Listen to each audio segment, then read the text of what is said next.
Hello, my dear students. Today we are going to study the novel 4.3 Around the World in 80 Days, written by Jules Gabriel Verne, who is a French novelist. Let's look at the characters of this novel. There are some major characters and minor ones. Among the major characters are Phileas Fogg, Passepartout, or the Detective Fix. And minor characters Sir Francis Cromarty, John Bunsby, the Reform Club members, the Parsi Guide, Colonel Stam Proctor, Mr. Camerfield, Mr. Mandyboy, Elder William Hitch, Mudge, and Captain Speedy. About the theme of this novel, the novel is full of adventure and exciting incidents, and the major character, Phileas Fogg, he has accepted a challenge of about going around the world in 80 days, and the wages is all about 20,000 pounds, which is just half of his fortune. So he says that he challenges that he can travel all around the world in less than 80 days or less than 80 days. So you can see that he is going through various lands, various places, and the novel is presented with many incidents, adventurous incidents, and beautiful places. Another feature which is important in this novel is about time, and time is said to be fickle. Fickle meaning time is never constant, it keeps on changing, and you know that time and tide waits for no one. So you see that in many cases the plans are delayed or it is foiled, and there are many instances where the author misses his train and lands up in trouble, but then in the end you find that the Fogg has been able to complete his challenge and reach back before the estimated time, just one day before. And the ultimate message is that no one can have a control over the time, but we human beings are at mercy of time. So a little bit about Fogg. Fogg is leading a very solitary life, lonely life. That's why he's a little bit closed off. But then when he goes around the world, he opens up, and he recognizes the importance of human connections. So he comes in touch with Auda, who's his love interest, and his friendship and loyalty with Passepartout, and the understanding that he has developed by the trip. He's become a wise person, gained a lot of knowledge out of the trip, and he has the opportunity to double his fortune. But then Fogg's main motivation to embark or to step on to such an adventure was nothing to do with money. He is not interested in money. But then what was more important to him was honor and prove his worth to men, because he had placed a challenge in front of the Reform Club, and he wanted to say that and stick to that. Okay, so he spends nearly all of his money, showing that that riches are not what he is truly out for. But then more than money, what is important is his honor. And throughout his journey, he comes out successfully through various obstacles and the challenges, and when he faces some problem, he comes out with solutions. Some may be complicated, okay, but then there is nothing that no problem is such that it doesn't have a solution. So it is not only Fogg who shows his clever wit in coming up with solution. Passepartout too also has such situations, and he also helps him in this situation.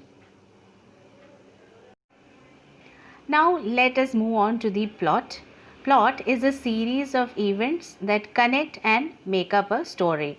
Okay, so now Around the World in 80 Days begins with the scene at the Reform Club, where you find the members, the Phileas Fogg, Thomas Flanagan, Samuel Fallentin, and John Sullivan. They are sitting and by a fireplace, and they're reading a newspaper.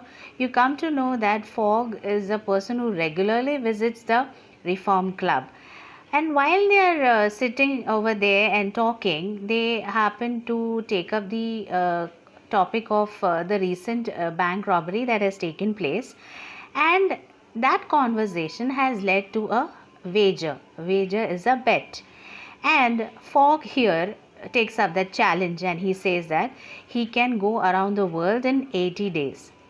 But the other members of the club have disbelieve him, and they say that this cannot happen. They don't believe that one can go around the world in 80 days. So all of the bet is kept at 20,000 pounds. So throughout the plot, you see that he is traveling to different places, and he is coming up with amazing experiences. Um, while he is traveling, he is unaware that Fix, the detective, is following him, and Fix believes that uh, Fogg is the bank robber. So he is like behind him to catch hold of him, and he tries to put all possible obstacles so that when he gets a warrant, he can arrest him. And throughout the novel, we get a feeling that actually Fogg is a robber. Um, we are always in that suspicious, we are kept in that suspicious mode. Even at some time, Passepartout also believes that his master, uh, he believes, but then deep down he has a he feels that his master is really honest. Then you find that he's gone across the world, traveling to Brindisi, Suez, Bombay, Calcutta, Hong Kong, Yokohama, San Francisco, New York, and then finally at Liverpool. And because he's been arrested by Fix, he happens to, spend some time, and he thought he has lost the bet because he is not able to reach London on time. But then in the end, he realizes that he has not lost the bet, and finally he is successful. He wins the money, and not only the money but also his love interest. Now let us move on to the synopsis. Synopsis is actually the summary of the extract. Now it begins as like Fogg, Auda and Passepartout. They have arrived at Liverpool. As soon as they arrive there, Fix the detective arrest Fogg, and after some time, Fix comes to know that it is not Fogg who is behind this robbery. There is some other person. And then that because of that they have lost a day, and they have come to London a day late. Everybody is really disappointed. Now they have become broke. They don't have money also to travel across.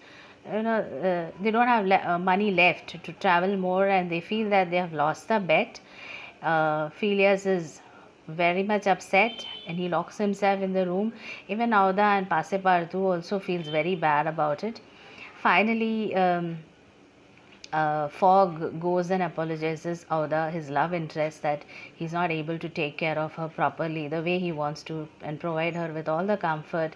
But then she surprises him by proposing to him for a marriage, and then Passepartout is immediately sent to look out for a clergy. Clergy is a person who performs religious ceremonies in the church. So reverend is a title given to the clergyman. So he goes out in search of a preacher or a clergy, and then at that time he realizes that it is not Monday, it is actually Sunday, because as they have been traveling across various places, traveling to different time zones, they happen to save one day. So since they were traveling, they had not kept a track of the time and date and time, so they had forgotten the date and the time.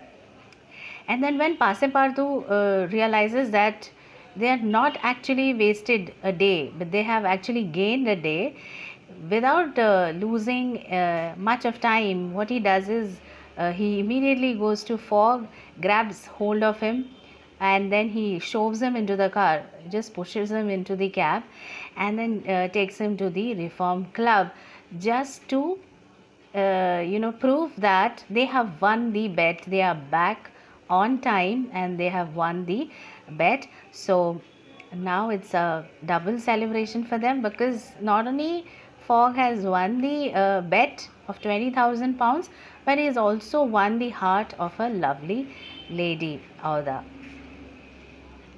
I hope you must have understood till here. Thank you.